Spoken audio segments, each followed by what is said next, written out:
L'IGF est-elle au-dessus de la mêlée? L'IGF est-elle au-dessus de nos lois? Depuis la mise en cause de l'inspecteur chef de service Gilles Alinguété par la Cour des comptes, il y a une sorte de levée de bouclier de part et d'autre. Si pour certains, la Cour des comptes est en droit de pouvoir entendre Gilles Alinguété dans cette affaire de la Gécamine où les inspecteurs étaient allés former les agents et cadres de cette entreprise minière, c'est une démarche à saluer. Pour d'autres, elle pourrait fragiliser la lutte contre la corruption en RDC. Qu'en pensent les textes? Qu'en disent les lois exactement? On en parle avec des experts de grands noms du domaine de la lutte contre la corruption et de la finance publique en RDC. En l'occurrence, le professeur Florimond Mouteba, président du conseil d'administration de l'ODEP. Bonjour, bienvenue à vous, professeur. Bonjour, Gaëtan. Bonjour. Alors, en face de vous, c'est le secrétaire exécutif de la LICOCO, qui est avec nous également. Bonjour, monsieur Ernest Pararo. Bonjour, monsieur Gaëtan. Ravi de vous avoir, vous deux. La particularité, c'est que l'ODEP, l'Observatoire de la dépense publique, et la LICOCO, la Ligue de la lutte contre la corruption, etc., vous avez sorti un communiqué conjoint dans lequel vous dites la démarche du procureur général de la Cour des comptes pourrait déstabiliser la fonction contrôle étatique en RDC. Oui. En quoi est-ce que cette démarche du procureur, saluée par d'aucuns, pourrait justement fragiliser cette lutte contre la corruption que mène à la fois l'IGF, la Cour des comptes, on a les institutions parlementaires, la NPC, etc. Bon, vous savez, la Bible dit mon peuple meurt faute de connaissance. Oui. Et c'est ce qui se passe dans ces cas ici. Vous allez voir que tout le monde s'est transformé. Ils sont tous devenus spécialistes des finances publiques. Ils sont tous devenus spécialistes dans la lutte contre la corruption. Et dans tous les sens, ils vont dans tous les sens. Qu'est-ce qui s'est passé? Il s'est passé que le procureur général de la République a convoqué pour ces dossiers qui concernent la Gécamine, il a convoqué l'inspection générale des finances pour l'entendre chez lui. Ouais. Maintenant, pour l'entendre, on va peut-être préciser pour ceux qui découvrent l'affaire, pour l'entendre, parce que la Cour de compte estimerait qu'il y a eu faute de gestion du fait que l'inspection générale des finances a envoyé des inspecteurs pour aller former les agents et cadres de la Gécamine. Pourtant, la Gécamine est considérée comme une assujettie à l'IGF parce que l'IGF fait des contrôles en interne et on estime aussi qu'il y aurait peut-être conflit d'intérêts là-dedans. Et la somme jusque-là n'a pas encore posé problème. Ils ont été payés gracieusement $150 000 pour 3 mois de formation. Exactement. Maintenant, je voudrais donner la précision suivante. Que la procédure devant la Cour des comptes, qui part de l'instruction pré-juridictionnelle à l'instruction juridictionnelle, est inquisitoriale. Elle est secrète. Okay. Voilà. Elle est écrite et contradictoire, n'est-ce pas? Le caractère secret de la procédure interdit le recours à tout acte de publicité. Or, le communiqué du PSG sur la mise en cause de certains inspecteurs est une violation flagrante à l'article 88 de la loi portant organisation et fonctionnement de la Cour des comptes. Je demande aux Congolais de s'interroger. Je suis convoqué par la Cour de cassation. Et la convocation qu'on me fait, on prend cette convocation, on donne à la presse. Derrière ça, il y a quoi? Il s'agit ici de deux institutions supérieures de contrôle. La Cour des comptes a tout le droit, donc le président de la Cour des comptes, je dis bien pas, la démarche commence toujours par le président de la Cour des comptes. Par le procureur? Non, le procureur c'est après. Ok. C'est le président de la Cour des comptes qui peut envoyer les gens faire les enquêtes à l'IGF. La convocation vient après, mais d'abord les enquêtes. Le premier président envoie les gens faire les enquêtes. Si, à la suite de ces enquêtes, ils ramènent les informations et ils analysent. Et si leur analyse démontre qu'il y a faute de gestion, allez, à ce moment-là, toujours le premier président de la Cour des comptes peut envoyer les conclusions par lettre écrite au procureur général près de la Cour des comptes. c'est en ce moment-là, hein, n'est-ce pas, qu'il peut lui demander, pour approfondir donc les dossiers, hein, d'entendre ceux qui sont en faute, qui ont commis la faute de gestion. Voilà comment ça se passe. Mais ici, nous sommes partis d'une demande intempestive, n'est-ce pas, qui ne suit pas la procédure légale dont je vous parle là. Hein? Il envoie seulement. Il envoie une convocation, mais qu'est-ce qu'il fait? Il donne à la presse la convocation. Mais quel est le but? Il n'y a pas eu d'enquête, il n'y a pas eu de... Hein? Il n'y a rien eu préalable à ça. Et le premier président de la Cour des comptes, je reviens là-dessus, d'ailleurs, j'ai fait appel il y a un problème de démarche d'abord. Il y a un problème de procédure. De procédure, oui. Oui. Le problème n'est pas de dire est-ce que c'est bien ou c'est mal. Oui. Le problème, c'est qu'il y a un problème de procédure. Et pour vous, cette procédure cacherait quelque chose? Surtout la publicité. D'abord, non, même pas. Oui. D'abord, ce n'est pas lui qui doit le faire. Ah, c'est le premier président d'accord. qui envoie faire les enquêtes. D'accord? C'est le premier président. On fait les enquêtes, on ramène les conclusions, hein, par les experts, hein, et puis on décide s'il y a eu faute de gestion ou pas. S'il y a faute de gestion, c'est maintenant toujours le premier président, n'est-ce pas, qui renvoie ses conclusions vers le procureur général après la Cour des comptes. Et à ce moment-là, il lui demande d'entendre, n'est-ce pas, entendre donc les personnes qui ont commis ces fautes de gestion. Mais on ne fait pas ce que lui, il a fait. Lui, sans suivre tout ça, il fait son communiqué et puis il le donne à la presse. Mais c'est dans quel but? On va revenir sur ça. Je vous demanderai qu'est-ce que ça cache. Je vous poserai cette question après avoir entendu alors peut-être Ernest Pararo. Pourquoi est-ce que la Ligue congolaise de la lutte contre la corruption a signé ce communiqué? Pourquoi vous êtes-vous joint à l'ODEP pour justement soit condamner ou analyser ces faits de très près? Effectivement, comme vous le savez, pour lutter contre la corruption, il faut respecter les lois, les procédures, les règles et les normes. La lutte contre la corruption ne se fait pas dans les désordres. Parce que tu as le pouvoir, tu commences à convoquer qui que ce soit. Non. La lutte contre la corruption doit respecter les lois. Dans le cas d'espèce, la loi organique numéro 18024 du 13 novembre 2018 portant composition, organisation et fonctionnement de la Cour des comptes, à son article 17, je dis bien à son article 17, donne les fonctions du procureur général. Je vais lire un seul paragraphe, l'article 17. Par alinéa 2, le procureur général, près la Cour des comptes, exerce les fonctions du ministère public. Donc, le procureur général exerce les fonctions du ministère public par voie 1. Réquisition d'informations, 2. Des conclusions par rapport au rapport qu'on lui a transmis, 3. Par avis, on lui demande lors des procès ou de formation de la Cour des comptes, on lui dit formation, d'avis, son avis c'est quoi, et dernière par note. Il peut adresser des notes à l'administration, au président et à qui que ce soit.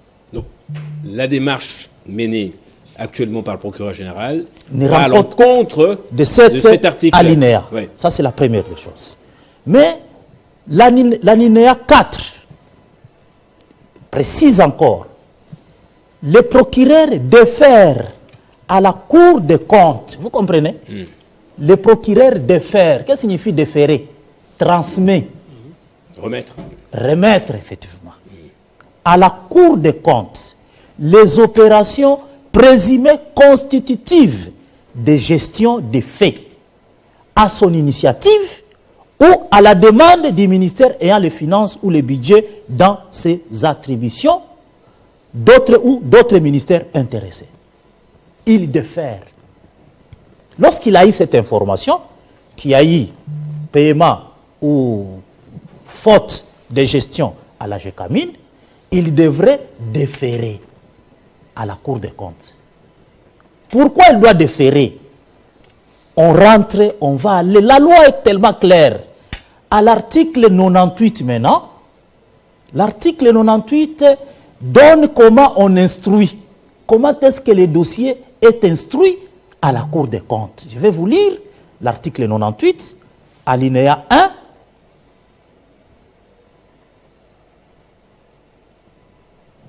Une minute. L'article 98 dit de l'instruction d'une affaire.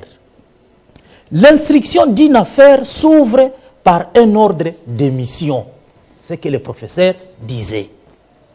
Il faut qu'il y ait, lorsqu'il a déjà déféré une information, il a remis une information, il a transmis une information à la Cour, le président signe un ordre d'émission pour aller enquêter. C'est ça l'instruction. Et ce qui se passe actuellement, c'est qu'on n'est pas passé par les enquêtes rien. Et directement, on veut entendre Julia Linguetti. C'est exactement. Ça. Okay. Et vous comprenez que ce n'est pas moi, ce n'est pas le prof, ce n'est pas vous, Gaëtan, oui. C'est la loi que nous devons. Et comment tous. cette loi qui régit même, qui a créé, qui régit le fonctionnement de la Cour des comptes, on suppose qu'il y a des experts, il y a des juristes et des magistrats au sein de la Cour des comptes, des financiers, etc. Comment ça leur a échappé en fait? C'est partie de la loi. Effectivement, comme le prof l'a dit, c'est parce qu'il y a une autre motivation derrière ça. Et lorsque nous sommes dans la lutte contre la corruption, sachez que les gens ont une autre motivation. À ce moment-là, les gens ne respectent plus la loi. Lorsque vous corrompez, vous violez les règles, vous violez les lois, vous violez les procédures pour un gain personnel. Professeur, oui. Qu'est-ce que ça cache alors d'après vous? Non, mais écoutez, allez-y. Écoutez, vous savez aujourd'hui, moi si je peux, si parmi les actes qui ont été commis par le président de la République durant son mandat, pour lequel je le félicite, c'est d'avoir donné un coup de pouce au contrôle au sein de l'appareil de l'État. Vous voyez? Parce que la fonction contrôle, elle était morte complètement. Jusqu'au moment où le président Félix Tshisekedi va renforcer la Cour des comptes, va afficher la volonté politique de soutenir le contrôle, la fonction contrôle au sein de l'appareil de l'État. Mais il n'y avait que jusque-là l'IGF, quand on parlait de la Cour des comptes, généralement lorsqu'il fallait faire la réédition des comptes, etc. Mais ce n'est que récemment qu'on voit la Cour des comptes mettre en place des procès même publics. Mais ça a été aussi le combat de la société civile. Ouais. Nous sommes combattus pour que la Cour des comptes soit restaurée et réhabilitée. Mais là, vous ne combattez pas. Mais non, on ne combat pas. Nous ne combattons pas la Cour des comptes. Nous disons qu'elle doit être un modèle de respect des procédures.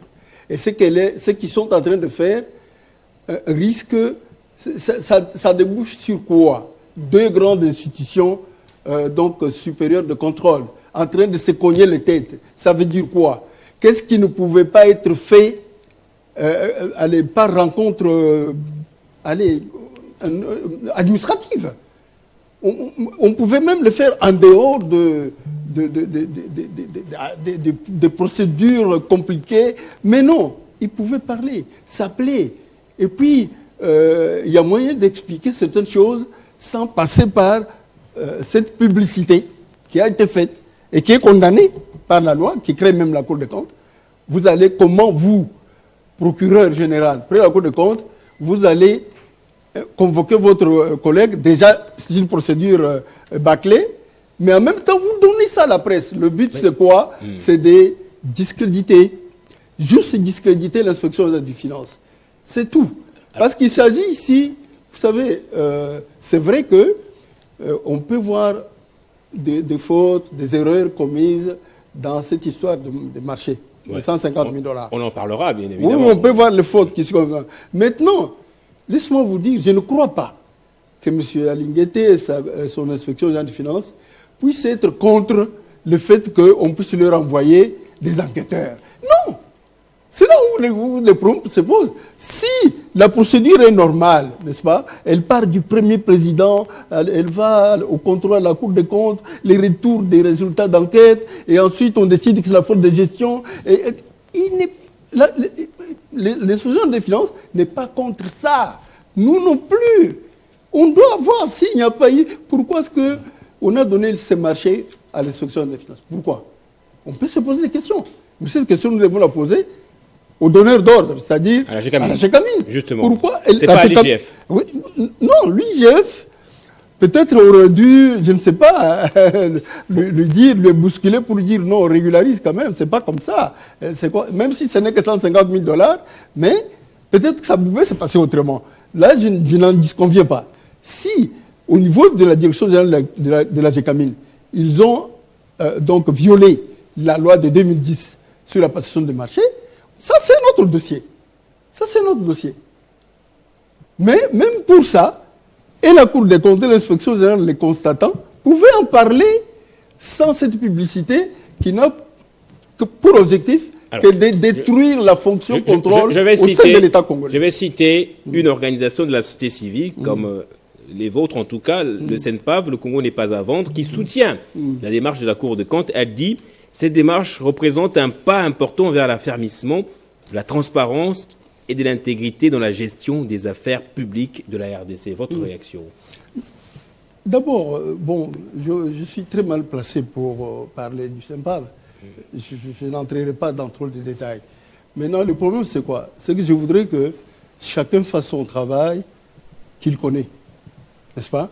Que chacun s'apaisantit sur son travail, mais qu'il puisse aussi consulter les textes des lois et autres. Nous ne refusons pas que la Cour des comptes peut aller faire des enquêtes à l'IGF. Ils peuvent le faire, mais je répète, ils auraient dû se renseigner pour voir si la procédure était respectée.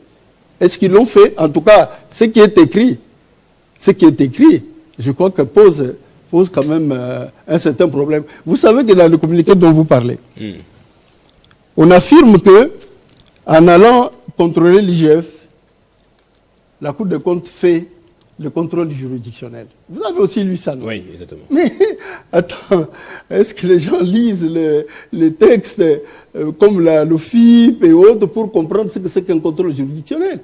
Les contrôles juridictionnels concernent le contrôle de la Cour des comptes sur la gestion des comptables publics. Vous comprenez? Sur la gestion des comptables publics. C'est ça la dimension contrôle juridictionnel de la Cour des comptes. Maintenant, pour le reste, la Cour des comptes a aussi la possibilité de faire les audits, etc., etc. Mais la Cour des comptes peut aussi aller contrôler l'inspection des finances, mais suivant. Et ce n'est pas un contrôle juridictionnel. Ça n'a rien à voir. Les contrôles juridictionnels concernent les comptables publics et pas l'IGF. Donc on peut contrôler l'IGF, mais en partant de la procédure dont nous venons de parler tout à l'heure. Elle part en ce moment-là du premier président Ernest Pararo, on dit de vous, c'est-à-dire Dali Koko et l'ODEP, vous voulez protéger Jules Alinguété. Vous le présentez comme un intouchable, que vous auriez même, je sais pas, des accointances, etc. Votre démarche est dénuée de tout objet subjectif. Vous ne faites que respecter la loi et les textes. Effectivement, je venais de vous lire les dispositions de la loi. Ça, c'est un. Donc, la procédure est biaisée, comme les profs l'avaient dit. Et lorsque la procédure est biaisée, vous comprendrez quelles sont les motivations derrière cette publicité-là. Est-ce que ceux qui nous reprochent ça, ils ont pu analyser qu'est-ce qui est derrière cette publicité? Ça, c'est la 1. Deuxièmement, la Cour des comptes a le pouvoir, selon la loi, de contrôler la gestion des finances publiques à partir de l'exécutif national, du pouvoir judiciaire, sauf le pouvoir législatif dont il dépend. Vous comprenez? Alors, au niveau de l'IGF, nous ne sommes pas contre, comme il a dit, mais la procédure doit être respectée. Si la procédure est respectée, nous soutenons. Parce que nous étions, la LICOCO, l'ODEP et d'autres organisations, nous étions les premiers acteurs qui a lutté à ce qu'on puisse réactualiser, on peut dire comment, renforcer, restaurer oui, l'autorité de la Cour des comptes. Ouais. Pourquoi? Parce que, je peux vous donner un seul cas, depuis 2021, il y a des provinces, il y a des institutions qui n'ont jamais rendu compte. Ils n'ont jamais transmis leur rapport de reddition des comptes. Donc, nous pensons qu'un des outils de lutte contre la corruption, c'est les contrôles. Et c'est le contrôle qui est un outil pour lutter contre, parce que ça un enseignement pédagogique, un enseignement préventif et un enseignement incitatif.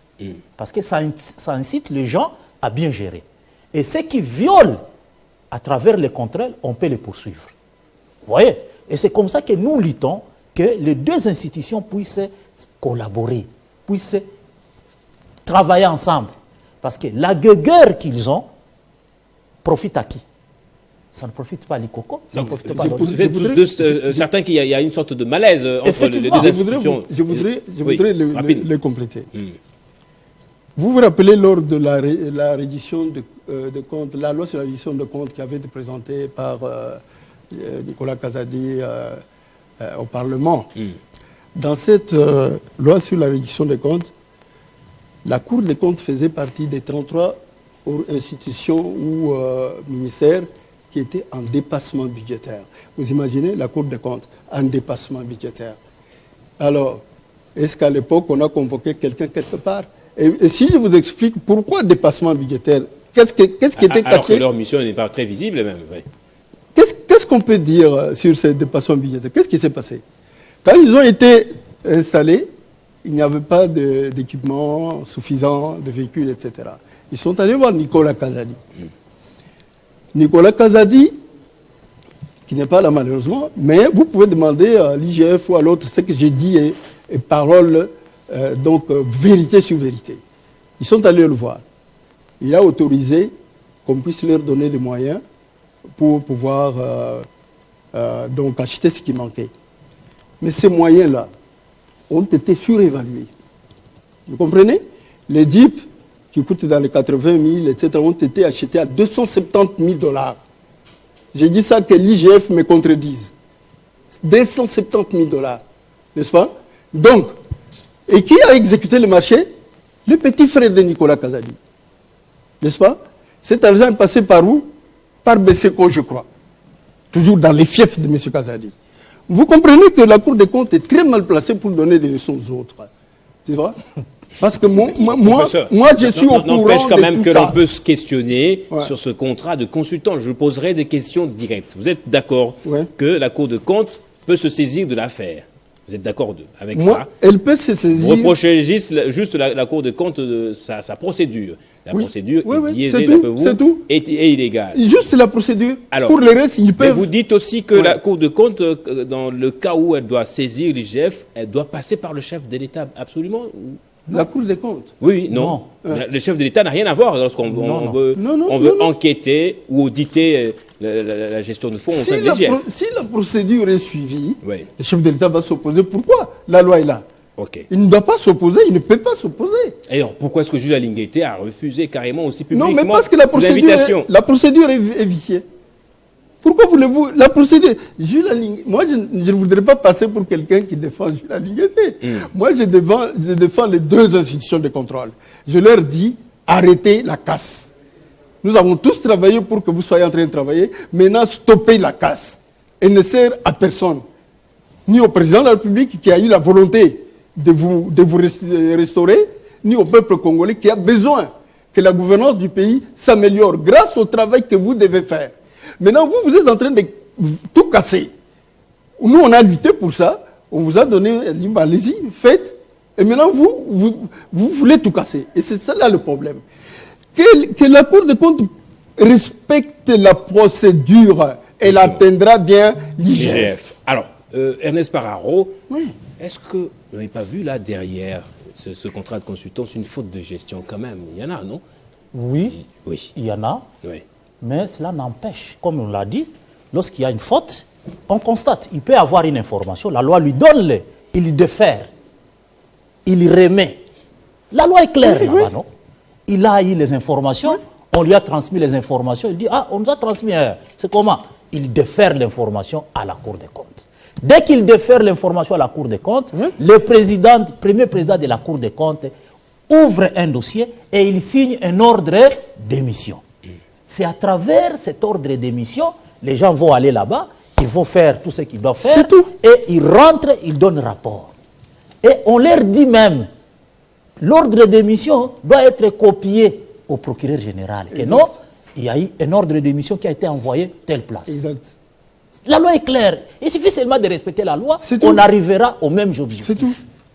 On arrivera à atteindre l'IGF. Au même l'IGF. L'IGF n'est pas inatteignable. Non, Alors, pas du tout. la faute de gestion se trouve à quel niveau exactement? Dans Le la fait- procédure d'abord de passation de marché ou du fait pour l'IGF d'aller former les agents de la La GECAMINE alors que formation- l'IGF est censé contrôler cette GECAMINE? Non, ils peuvent former, c'est dans la mission même de l'IGF. Ah bon? Oui, Mais renforcement le des capacités. CENFPAV, l'IGF Il faut- n'a pas cette prérogative. Non, c'est faux, il faut Mais lire. ils ne lisent pas. Ah bon? Oui, il faut lire. Dans l'ordonnance créée à l'IGF, ils ont comme mission aussi de renforcer les outils de gouvernance. Mais il n'y a pas conflit d'intérêt là. Comment est-ce Non, que maintenant, vous allez le à la conflit- GECAMINE, vous contrôlez, vous faites Non, l'audit et puis le vous problème, venez c'est former quoi? les mêmes agents et cadres? Le problème, c'est quoi? C'est le paiement. Ok. S'ils formaient aux frais de l'IGF, ça ne poserait pas de problème. Ah, l'autre problème aussi pour certains, il aurait fallu que l'IGF prenne en charge Cette les formation. frais. C'est ça. Vous êtes d'accord avec ça ou pas? Ça, c'est d'accord, il n'y a pas de problème pour ça. Ok. Mais cela, maintenant, dès qu'il y a ces petites erreurs comme ça, Ce sont des erreurs. ce sont des erreurs qui peuvent arriver, comme on en voit ailleurs, comme on en voit dans les tribunaux américains. Il y a des gens qu'on condamne gratuitement et après 30 ans de prison, on les libère. Cela veut dire que la justice américaine n'est pas faible. Non, ce sont des erreurs qui arrivent d'appréciation où il n'a pas demandé les bureaux d'études. Ça peut arriver. Donc c'est minimisable. Non.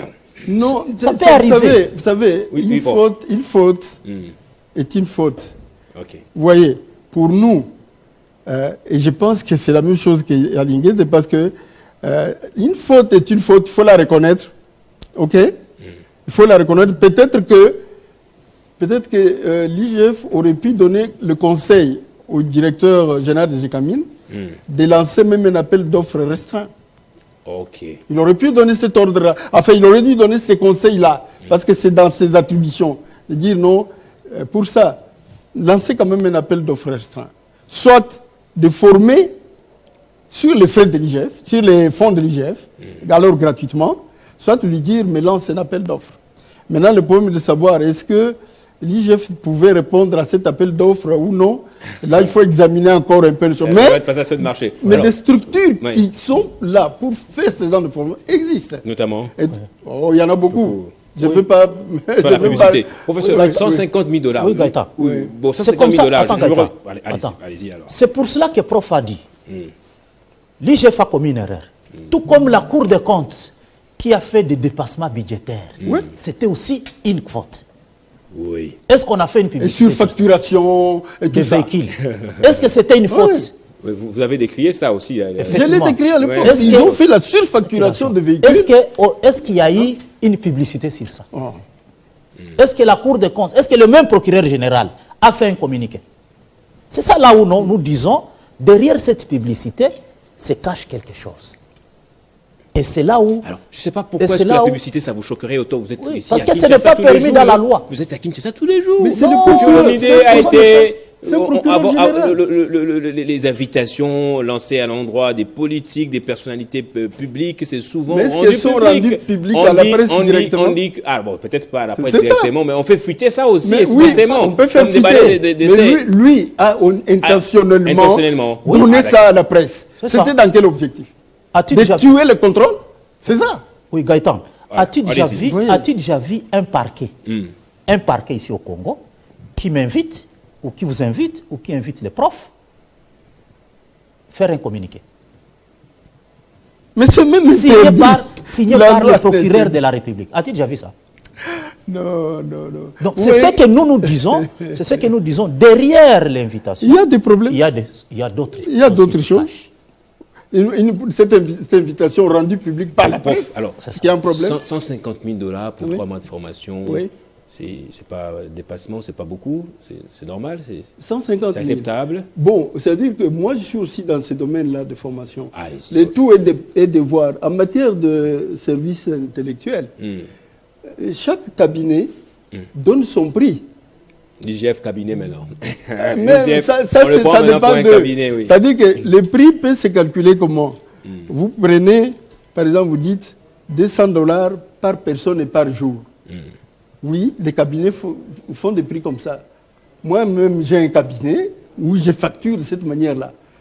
Moi, je facture $150 par jour et par personne. Mais je connais des cabinets étrangers qui vont jusqu'à $500 par jour et par personne.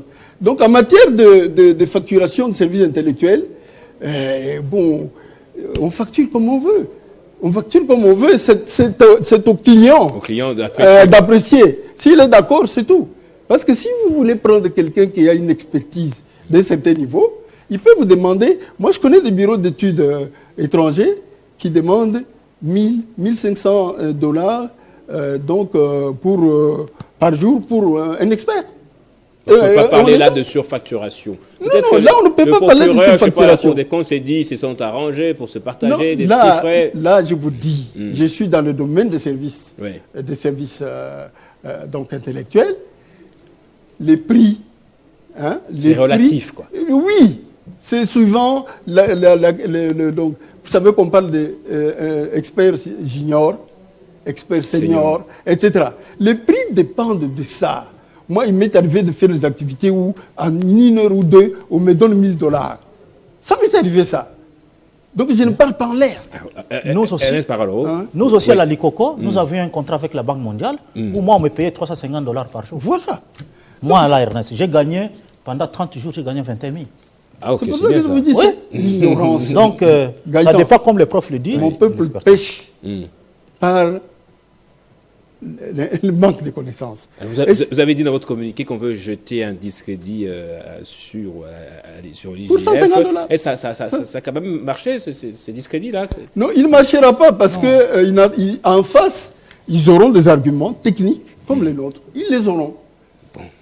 Vous avez fait des recommandations. On va parler des recommandations pour terminer rapidement. Et surtout, Gaëtan, il faut comprendre que les mensonges vont vite. Les mensonges. Et comme les gens ne lisent pas, comme la plupart des Congolais ne lisent pas, on vous donne, si vous voulez cacher quelque chose, écrivez. C'est 10 sur 100, il y aura 10 qui ont lu. Donc, c'est ça le plus comble. Et lorsque les gens discutent, ils discutent sans lire. Et c'est le comble que nous avons. Que ce soit les journalistes, que ce soit les acteurs civils, que ce soit les politiciens, personne ne se donne le temps d'abord de lire pour comprendre qu'est-ce qui se passe, pour qualifier le fait. Et le procureur général, la loi ici, c'est sa Bible. Normalement. C'est ça. Il devrait connaître article par article, paragraphe par paragraphe. Et c'est là où nous disons, moi personnellement, je dis, si moi j'étais le chef de l'État actuellement, je devrais d'abord les suspendre. Parce que toi là, tu connais ta loi là, tu connais ta procédure. Comment tu peux faire une gaffe comme ça? S'il y avait... Parce que vous avez milité pour que la Cour de compte se relève, on va passer aux recommandations. Il ne faudrait pas non plus que vous jetiez un discrédit sur cette même Cour de compte qui croit qu'elle est allée vite en besogne, essaye tant bien que mal à pouvoir faire quelque chose. On va passer aux recommandations. Vous avez formulé des recommandations à l'endroit et de la société civile, du procureur général, du chef de l'État, professeur. Oui, d'abord la première chose, c'est que nous invitons donc la Cour des comptes et l'IGF à une collaboration vraiment patriotique. C'est possible, vous pensez? Bon, vous savez, il y a des démarches pour essayer de les... Il y a des gens qui essayent de voir s'il est possible de les mettre ensemble autour d'une table, de parler comme des citoyens congolais, des patriotes congolais, et d'essayer d'effacer cette affaire, quoi. Ça fait honte. Ça fait honte. Donc, on ne peut pas lutter la corruption. Vous savez aujourd'hui que la plupart des institutions de contrôle sont en panne. La RMP, la DGCMP. Bon, je ne peux pas parler de la CNRF, elle s'élève et essaye de faire des choses. Avec qui fait quand même quelque chose, oui. Oui, et puis il y a maintenant aussi l'APLC. L'APLC. Il y a des institutions dans les sectoriels, comme celle des mines, etc., qui sont en difficulté. Quand les premières, là, les plus en vue, commencent à se battre comme ça, comme tout va tomber par terre. Tout va tomber par terre. Ok. Vous comprenez? Donc, nous leur demandons. Et moi, ici, j'en appelle vraiment au premier président Jimmy Munganga, à sa sagesse, à reprendre les choses en main. Parce que tout devait commencer par lui. On dirait que son autorité, là, elle est bafouée, là. C'est pas normal. c'est lui qui devait commencer. Il y a un peu d'excès des ailes au sein de la Cour des comptes, alors, dans le parquet. Bon, moi, je ne vais pas entrer dans ce que je ne connais pas. Recommandation La deuxième recommandation, allez-y, professeur, c'est que le procureur général auprès de la Cour des comptes doit s'abstenir de poser de tels actes qui sont de nature à fragiliser la lutte contre la corruption. Parce que vous savez, aujourd'hui, tous les malfrats, tous les mafieux, aujourd'hui, ils se sont retrouvés derrière le procureur de la Cour des comptes pour pouvoir attaquer l'autre, etc. Je vous dis bien, tous les mafieux. C'est leur pare-feu maintenant. Maintenant, c'est celui qui est devenu le parrain. Vous voyez, c'est le parrain aujourd'hui. Je suis dur, mais c'est la vérité. Il est devenu leur parrain. Tous se cachent derrière pour attaquer tel, attaquer Jules, etc., etc. Non, qu'il arrête ça. Il est au début de sa carrière. S'il veut que sa carrière soit brisée, qu'il continue comme ça. Ah oui. Troisième chose, pour terminer, ça, moi, je demande donc au président de la République. J'ai dit tout à l'heure que si je pouvais, j'ai plutôt la réputation d'être un peu dur avec le président de la République. Ouais. Oui. Un peu dur envers tout le monde aussi. D'accord. Voilà pourquoi je suis dur envers M. Tundiéché, que je connais très bien. Hein, mais je suis dur sur ses coups avec lui. Et donc, je dirais que le président de la République, le travail qu'il a fait en faveur du contrôle est un bon travail. Mais que ceux à qui il a donné les responsabilités doivent lui en être quand même reconnaissants. Parce que si aujourd'hui tout ce qui a été fait tombe, mais qu'est-ce qui va rester des mandats du président? Ernest Pararo, on va terminer avec vous. Une franche collaboration entre la Cour des comptes et l'IGF, c'est possible? Si oui, dans quelle mesure? Oui. Il suffit seulement que... Comment rattraper le coup, quoi? Ouais. Effectivement, il faudrait soit le premier président puisse réunir les deux, soit le président de la République puisse appeler les appeler et leur donner des ordres. Il n'y a pas une élection, là. Non, c'est le garant des institutions. C'est lui qui doit faire respecter les lois. Il n'y a aucune autre personne. Mais n'oubliez pas que l'IGF est sous l'autorité du président. Alors, c'est le président qui doit, c'est le président qui doit faire respecter les lois. C'est le garant du fonctionnement des institutions. Or, les deux institutions à qui nous faisons confiance sont en train de se... à cause des petits intérêts. À cause des intérêts des X ou Y. Or, les conséquences, c'est comme le prof l'a dit, les criminels sont en train de se frotter les mains. Vraiment. Ils sont en train de dire, nous avons notre protecteur maintenant. Parce que ceux qui détournent les cartes d'identité, ceux qui ont surfacturé le marché central, ceux qui ont surfacturé l'ARENA. Les chats se battent, les gens dansent. Ah, merci beaucoup. Je retire mon exemple. Ok, donc ceux qui ont surfacturé l'ARENA ici. Donc, les forages là, les lampadaires, là où les couleurs vous attaquent, parce qu'il n'y a pas de lumière. Tu t'imagines ça? Ils sont tellement contents qu'ils disent, écoutez, ils peuvent même s'entretuer entre eux-mêmes. Merci, c'était Ernest Pararo, secrétaire exécutif de la Ligue congolaise de lutte contre la corruption. Merci d'être passé en tout cas. Et professeur Florimond Mouteba, président du conseil d'administration de l'ODEP, l'Observatoire de la dépense publique. Merci à vous également de nous avoir suivis. C'est la fin de Version croisée. J'espère que vous avez pu justement comprendre la situation et vous faire une petite idée derrière ce petit tiraillement qui pourrait avoir entre la Cour des comptes et l'IGF. Nous, la population, voulons que la fonction du contrôle étatique se passe ou fonctionne correctement. On espère qu'il y aura franche collaboration. Merci d'avoir suivi.